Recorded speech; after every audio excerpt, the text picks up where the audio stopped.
wanted the best? You've got the best podcast, the hottest podcast in the world. The Chris Voss Show, the preeminent podcast with guests so smart you may experience serious brain bleed. The CEOs, authors, thought leaders, visionaries, and motivators. Get ready. Strap yourself in. Keep your hands, arms, and legs inside the vehicle at all times, because you're about to go on a monster education roller coaster with your brain. Now, here's your host, Chris Voss. Hi, folks. Chris Voss here from thechrisvossshow.com. There you go, ladies and gentlemen. Welcome to the big show with your brain, as they always say on this show. We certainly appreciate having you guys. As always, for 16 years and over 2,000 episodes, we've been bringing you the Chris Voss Show. We're going to announce that we're going to quit in another 16 years and probably, 4 or 5 more thousand episodes. So watch for that. No, we're not. We're not quitting. Stop it. Don't go anywhere. No flipping. Anyway, guys, refer the show to your family, friends, and relatives. Go to Goodreads.com. All I have is lame jokes, people. It's a free show. What more do you want? It's not. I don't know. You didn't pay for it. Anyway, go to Goodreads.com/Chris Voss, LinkedIn.com/Chris Voss, YouTube.com/Chris Voss, Chris Voss on TikTok. We had an amazing young lady on the show. If I can figure out how to do this bloody show, that might be a nice thing to do, so I can know what's going on. Julissa Germosén is on the show with us today. She's going to be talking to us about her latest, hottest book that's just off the presses, September 15th, 2024, called Latina Madrina, Stories, Lessons, and Hard Truths from a Brown Latina in Tech. We're going to be talking about her insights and her exciting book. She's got a wonderful cover, too. She looks really excited on the front. She's the CEO of Mariposa Blanca. She says it better than I do, though. She gives it that nice Latin accent. She is an award-winning technology leader, highly sought-after speaker, best-selling author, and career coach with over 2 decades of experience leading teams in global enterprise sales, consulting, strategic alliances, product development, go-to market strategy, and partner operations. Her newest book is TED Talk from TEDx reflects her journey from immigrant roots in the Dominican Republic to her rise in the technology industry. Welcome to the show, Julissa. How are you? I am great, Chris. I'm having a blast already, and we haven't even gotten started. Yeah, let's just wrap it up now, since we'll just stop at the top. Done? We'll just stop at the top. It might not get better than this. No, we'll get better than this. I think it will. We're going to hear more from you. So, Julissa, give us your .coms. Where can people find you on the interwebs? Yes, so LatinaMadrina.com. You can also find me on LinkedIn. So LinkedIn /Julissa S. Germosén. I'm also on Instagram at Latina_Madrina. I love the way you say Latina. I like that accent that you do. Sometimes I'll sit and I watch Telemundo and I have no idea what anyone's talking about. I just love the juiciness of the language. Yeah. The language is so great. Yeah, it's so funny because we were like saying my company name, Mariposa Blanca, my name, Latina Madrina. I was like, Chris, this is a Spanish lesson for you. So, I know. We're just going to turn this into a Spanish show. Yeah. We're just going to start. I told you I could count to 40 in Spanish. Should I just slowly do that and that'll be the show? No, I'm just kidding. We're not going to do that. All right. So give us a 30,000 overview of what's inside your new book. Yeah, so I wrote a book. I've been in the tech industry for 25 years. I've had a longstanding career, and there's so few Latina leaders in tech and in corporate that I just wanted to write a book to help the next generation, give some insight into what's going on in corporate culture, how they can succeed. Some of the things that I've learned, I feel like I've learned so much, and many times I've had to do it on my own. And so I wanted to write a book to just document some of the things that I've learned, what's worked for me, so that other Latinas, other leaders, other marginalized groups can have, a blueprint, and just let them know, they're not alone in their journey. Yeah. Give validation to what they're going through and what they're feeling, but to also to compete to win. Compete to win, because competing to lose really sucks, people. I tried it once. It's really bad. It didn't work out. No, and the ribbons ceremonies and the medals they give you are awful. I got I think I got tin can is the medal I got. Okay. It wasn't the gold or silver. It was the tin can. I've never heard of giving a tin can to anybody. I don't understand what It that was a even. really, it was a really low budget Olympics that year. Got it. Okay, I don't know. that's hilarious. So tell us a little bit about your upbringing as you do in the book, your journey coming from an immigrant family, et cetera, et cetera. How were you raised? Who hurt you? Well, we're gonna need more than an hour, Chris, for that All right. question, for sure. But no, I was born in my country in the Dominican Republic and Oh. came to the U.S. with my parents. We emigrated to the U.S. to New York, Hmm. and my family, honestly, like hardworking immigrants, and really lived the American dream. We lived in New York and then moved to the suburbs. They owned a home, two cars, and raised a family of five. I'm really proud of my immigrant, hardworking parents and our roots. And I really learned a lot about just working hard and wanting to achieve things and wanting to make an impact. And I was always so self-motivated and driven, and so that led me to college and university, and then to a career in tech. So I'm Hmm. just really really really thankful for that. And like 25 years goes really quickly, which is crazy. I I can't believe it. know.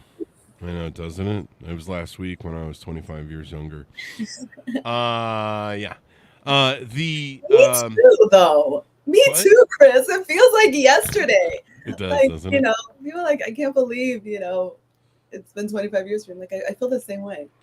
Yeah, it's and I'm only 25 now, so that's the problem. Anyway, I don't know what that means. I don't think that's the problem. I don't think that's the problem at all. I think I that's think great. I think time is the problem, damn it. We need to fix that. Yeah, We need to pass laws against time. can you work on that though? I Because that, will. I'm going to call my lobbyists and see what they can do right away. yeah. So, you come from what was it like coming here as an immigrant? And did you run into any sort of issues? Sometimes, on any given playground as a kid, the kids are mean to everybody, no matter who you are. It seems like. It's interesting because I grew up in Latin communities. So Mm-hmm. I felt very much at home, with family, with extended family. And, speaking Spanish was my first language. I know you can't tell, there's no accent, but Spanish was my first language. And I learned, English through, watching shows on television. So I didn't really experience anything like discrimination within my community, but it was always a little bit when you go outside, the community, and how we as a family were treated differently. I mean, I remember, when like, the home that our family home that we grew up in, my dad was cutting down an apple tree, like some of the branches. So because the wires were touching some of the phone wire, and he made a mistake. He, cut it down and cut down the wire. And our neighbor really just spoke to him really harshly. And I just Wow. remember the look on my dad's face, like, gosh, I was trying to do something to help my family and kind of protect, the property, and really respect, talk to in a disrespectful way. So things like, kind of like small things like that, going to the doctors and them not understanding our racial makeup and our culture, and presuming that we're Puerto Rican versus Dominican, right? And Oh so wow. things like that make you feel like, oh, you don't really get me, you don't really see me. And so, but yeah, those are just kinds of experiences that I just remember growing up. But Mm-hmm. I loved growing up in a Latin American, town, and speaking Spanish, and kind of embracing our culture. That was really, really important to me. So I'm glad for that. Yeah. I mean, it's kind of an interesting journey. A lot of people have a lot of immigrants get a really bad rap, and they bring some of the most hardest working people to our country. Yes. They they really buy into the American dream more than most Americans. Most Americans are Right. like American dream, the American scream, whatever. We don't get it. Whatever. We don't Mhm. care. We were born with a silver spoon in our mouth. But people come here putting their life on the line, expecting they want to take part of the American dream, and you got to respect that sort of work that someone puts in for that, because it can really, it's a hard life. They're usually moving from stuff that they have. Mhm. One thing that's always been interesting to me is sometimes people who come here as immigrants will have what they call the closed door policy, slam the door behind them, And so they come here sometimes as immigrants, but then they're like, yeah, I don't want more immigrants to come here. You ever seen that? Wow, I have seen that, not Hmm. necessarily in my family or in my circle, which is kind of ridiculous, right? Yeah, isn't it? Because we're all, I mean, we all just want to make an impact in our lives and have, great lives and better lives. But I'm really, I love what you said because um, I think we need to change the script, right? We've got to flip the script on Hmm. immigrants and really see how immigrants have made such an impact in this country, right? All the things, and it's not always easy, right? It's not always easy when you are American and a native English speaker. It's not easy if you don't, right? So there's things that you must overcome. Hmm. Um, are you hearing that? Yeah, it sounds like a lawnmower or something. Yeah. So give me 1 second. So sorry about that. Just go. Don't, I was gonna say go throw something at him, but that's probably not a good idea.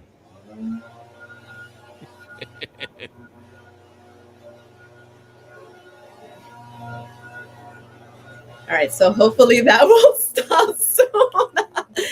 There you go. This is what you call suburban life, Chris. There So you go. suburban life, some things we can't control. That's true. That's true. So you were saying about your life and immigrants and stuff. It's funny. People complain about immigration, but actually, immigration is one of the most important things that contributed to our economy doing really well the past I year. agree. I Yeah, I agree. mean that's what the Fed made that statement. They're like they're a big part of the deal. So Absolutely. and it's really important. I mean, the future of our country. A lot of people don't realize a lot of countries are on the cusp of disappearing. Greece, Germany, a Yeah. lot of European countries are in decline. I was just looking about how I think it was Italy is in complete crash. Like they can't keep enough people on Yes. board and all that good stuff. So, um, It's the heartbeat of countries, right? I mhm, mean, look at Italy. They're giving tens of thousands of dollars to people to come and live in their beautiful small towns and villages because there are no young people because there are no economic opportunities. mhm, So I agree. And then from a Latin, perspective, we are the largest ethnic and minority group in the United States with almost 70 million Latinos. So we're a really important demographic to look at. Companies are creating products for Latinos.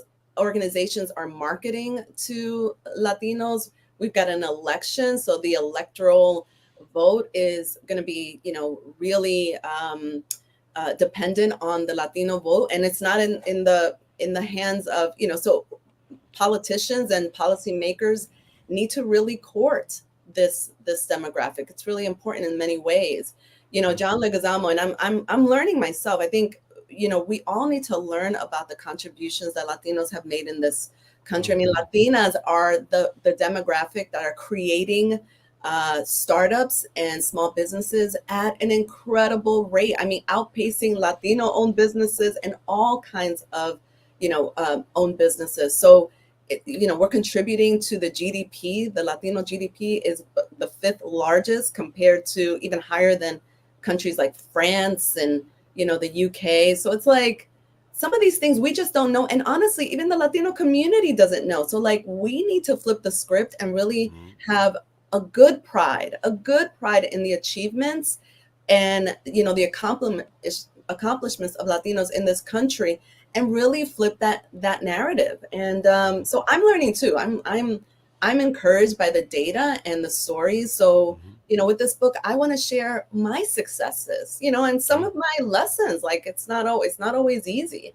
yeah, right? And so I want to share that to encourage others, because sometimes when you are from an ethnic group that has not really been accepted wholeheartedly and fully, you sort of feel like, gosh, I don't belong. It's like, no, we do belong. mhm, We're Americans. We belong in this yeah, country. We're contributing to this nation. So, yeah, yeah. that was a I little bit of a diatribe, but I'm gonna. it's Today's funny. It's funny. Everyone's like, we're tired of the high prices, but we don't want immigrants. It's like, well, the immigrants are doing the work that you don't want to do as Americans, and they're doing the hard labor and work, and working in the fields and making everything cheaper. They're And we, doing that, but Mhm. also, Chris, they are also going to colleges. Yep. Latinos are going to colleges at the highest rate and getting Mm, undergraduate degrees and graduate degrees. Like we don't mhm, talk about that. We think mhm, about immigrants as just doing the jobs that nobody else will do, which I'll be honest, my parents did the jobs that nobody else would do. My mom was a seamstress in mm, New York City when she first came here. And then she worked in a warehouse, and my dad was, a what do you call those lift fork, those truck, the lift fork drivers, I can't remember it, in warehouses. So my parents did jobs that nobody else wanted, but in those days they paid so that you can raise a family, so thank goodness for that. So but we don't talk about Latinos who are achieving educational levels, right? We don't talk about Latinos creating businesses and jobs. We don't talk about like the consumer, how we're spending a lot of money. Latinas are CEOs of the household. So I think we've got to have like a balanced view. It's not just the jobs that people don't want. It's all the other things that are it's across the board. Like we're not a monolith, right? mhm. So Yeah, and I like you inspire this. What are some of the stories that you talk about in your book? Maybe experiences working with Microsoft or other places where maybe you overcome some adversity or some yeah. other different stories. Maybe you could tease out to us. Yeah, I think, one of the things that I know, like what I've grown up with in my household, in a Latin American household, like I talk about some of the things that we've learned that don't necessarily serve us in our careers. Like, so for example, um, you know, like the mentality of, work hard, keep your head down and be humble, Hmm. that in a corporate job and like business career doesn't really work. It doesn't really, like when you're working with others who are touting their achievements. So I had to learn. I just was that mentality, but I had to learn, no, I've got to advocate for myself. Yeah. I've got to speak up when I'm Hmm. doing a great job. I've got to share that broadly. And that doesn't mean that I'm not humble. It means that I'm advocating for myself. I'm proud of my achievements, and there's nothing wrong with, talking about that in a way that is sharing the impact, to the business. So that's one thing that I had to really overcome over time, and be able to do that in a way that really serves not just me but the organization. So Hmm. things like that, I mean, there's so many. I just yeah, I think that's something I definitely want Yeah. to, I What do think. you hope people come away with as they read the book? You've said a little bit of that, but what do you hope people come away with as they put the book down and they reflect on it? Yeah, I think for me, Chris, like even though I had people in my life who cared about me as a human being, right? And mentors and sponsors, I didn't really have a madrina, somebody that looked like me, someone that I respected in a leadership position, that someone that understood my journey, right? Oh, there you go. And so I never had that. Hmm. So I wrote this, and the feeling that I want people to leave with is that they're not alone in their Yeah. journey, because I worked in a predominantly male white industry. And so I never really thought of myself as, I'm a woman doing this job. I'm a Latina. I'm the only in the room. I always felt like any space I entered, I belonged there. I just never felt like I did it until someone points it out, the difference. Hmm. Until someone kind of makes a comment like that I am different. And so I was like, gosh, I Oh. thought I belonged, you know what I mean? And so I want people to take away from this book that I understand their Hmm. experiences. I've been through some hard things just like they may be experiencing too, but I want to give you what I've learned. So like I just want I want whoever's reading this book to feel less alone, marginalized groups, Latinas, people of color, people who have disabilities, right? People who are marginalized. So I just want everyone to feel like they're seen and heard.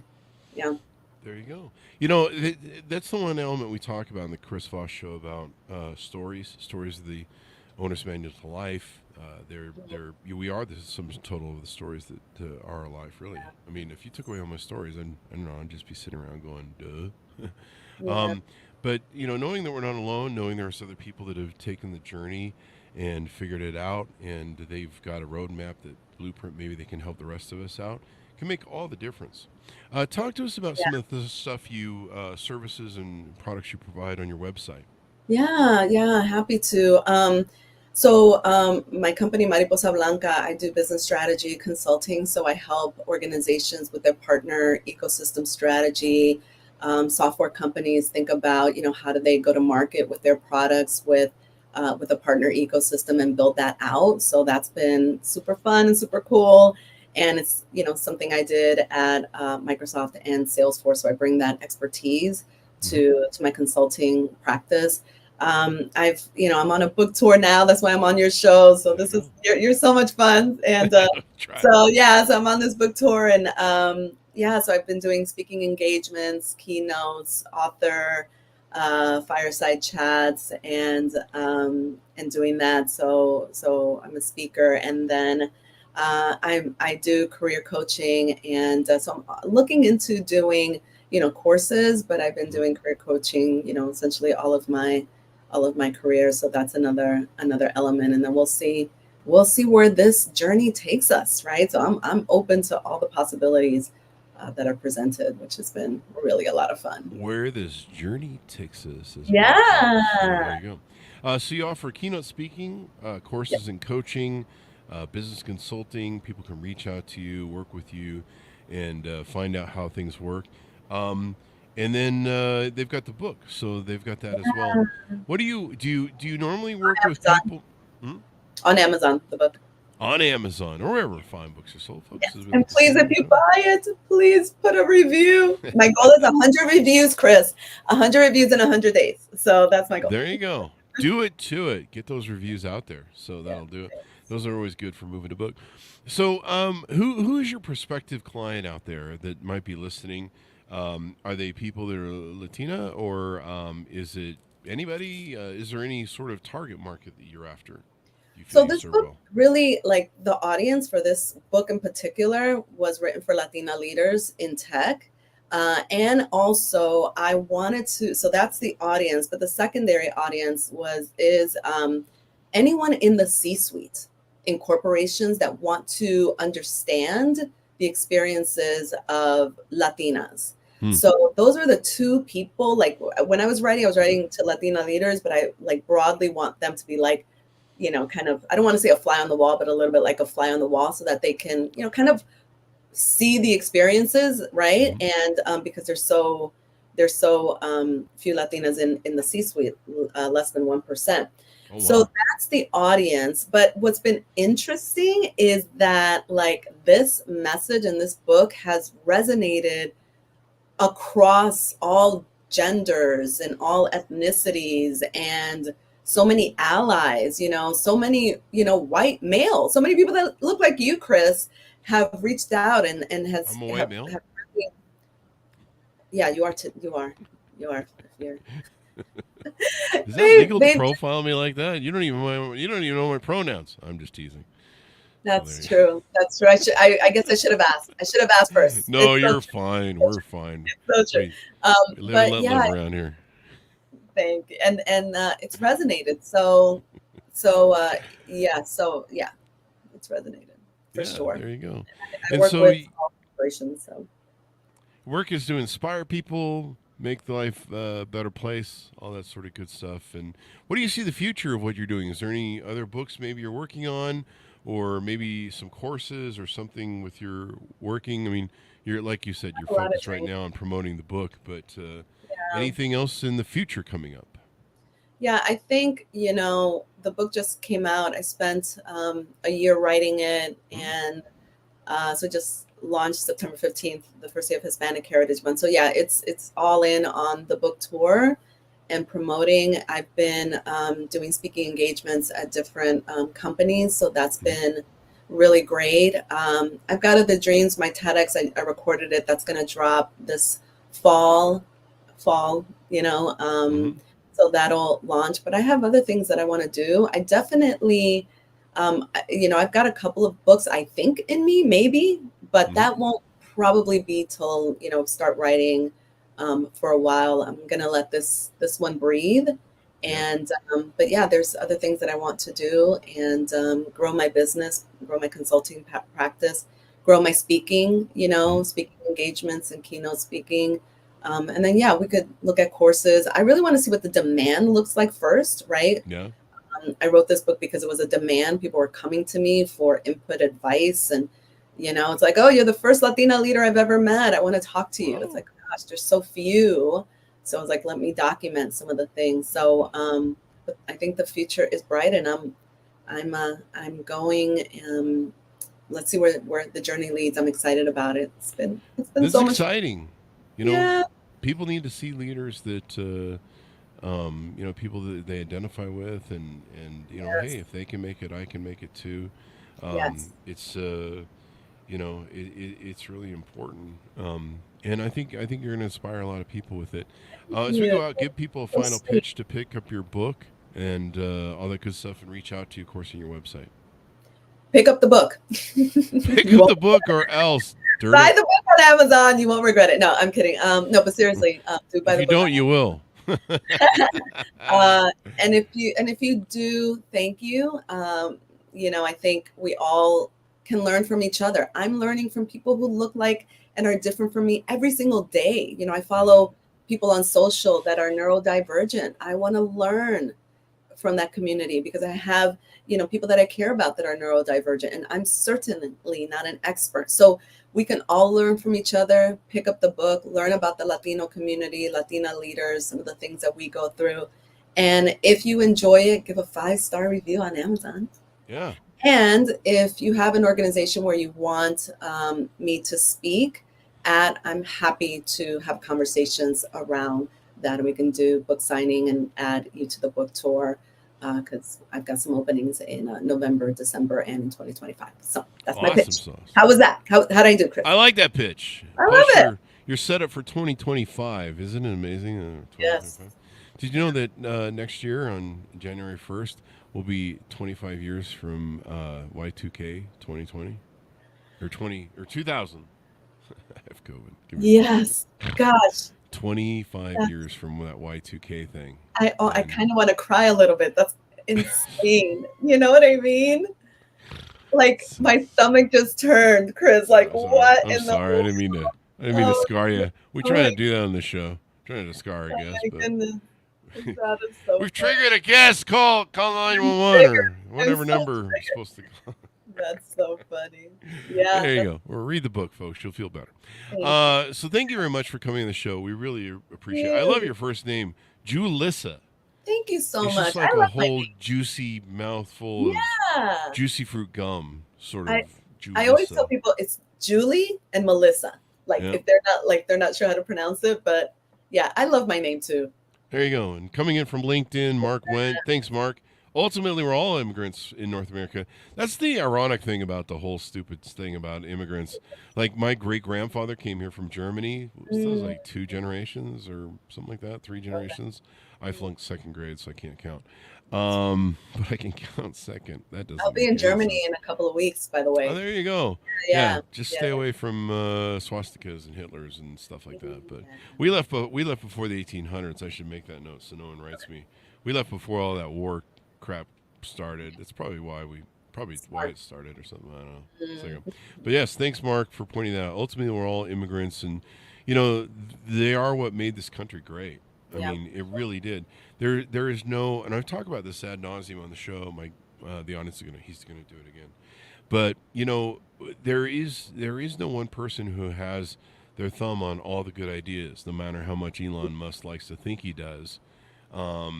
He does not, and no one does. And yes. so, being So able to have a wide base of people that are bright, smart, can learn, love this country for yes. the the the freedom that it gives Mm-hmm. and the The power that it gives opportunity. in having people live their live their fullest, and they're not limited to like communism. It's like you get your paycheck whether you do the work or not. Right. It's like Right. here, you're paid usually in direct proportion to the contribution you give to other people and helping other people improve the quality of their lives. And you look at the iPhone. The iPhone. Steve Jobs' dad was an immigrant from Yes. Syria. Yes. I mean, you That's think right. what if they never let him in the country? Right. Exactly. We'd still be on BlackBerry. No, I'm Yeah. just kidding. Oh gosh. So, That's yeah, yeah. the war. We'd have Microsoft Windows phones. Sorry, I like to. I had a Windows phone. I had several Windows phones, but yeah. We reviewed Windows phones. I just like to pick on who was the CEO Microsoft. after Bill? Oh, Who's Bomber. Bomber, and he's like these iPhones are never going anywhere. These are stupid. Yeah. I love that bit of him. And then, but no, we reviewed several Windows phones. We actually liked them. They were really good phones. I Really love my nice. phone when I had Yeah, them years yeah. ago. Yeah. I Yeah. wish they hadn't given up on them. I thought they were pretty good phones. They had like Sony cameras and All stuff about in the apps. them. So it was all Yeah, about the App Store at the time. it So was. Yeah, and I they're mean it was such developing. a great thing. But Yeah. Windows has got computers, so they got that. They're Yeah. not I hurting. think They're not they're. hurting for money. I think Microsoft is doing well. So There you go. okay. Anyway, thanks for tuning in, everyone. We certainly appreciate it. Thanks for Julissa to come with us on the show. Go to goodreads.com/Chris Voss, LinkedIn.com/Chris Voss, Chris Voss one, the TikTok, and all this crazy place on the internet. Be good to each other, or else I'll come over there. Don't make me stop the car.